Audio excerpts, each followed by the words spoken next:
मी पूर्ण वेळ सेटवर असायचो या दोघांचा अभिनय बघण्यासाठी.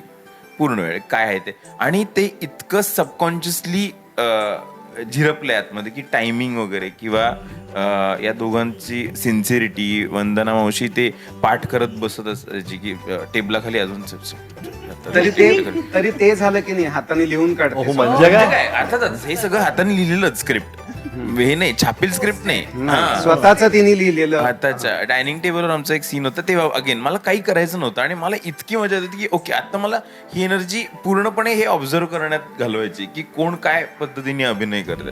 तर सगळ्यांचं पेक्युलियर गोष्टी त्या मी फक्त मिलिंद बरोबर काम केलं होतं आधी, त्याच्या आधी अदरवाईज मी कुणाबरोबर तसं काम नव्हतं केलं. आम्ही दोघांनी एक शो अँकर केला होता, बाकी नाही. पण ते दोघं जे करायचे ना किंवा टायमिंग जे काढायचे किंवा जे लॉजिक वगैरे लावायचे ते इट वॉज एक्स्ट्रीमली ब्युटिफुल.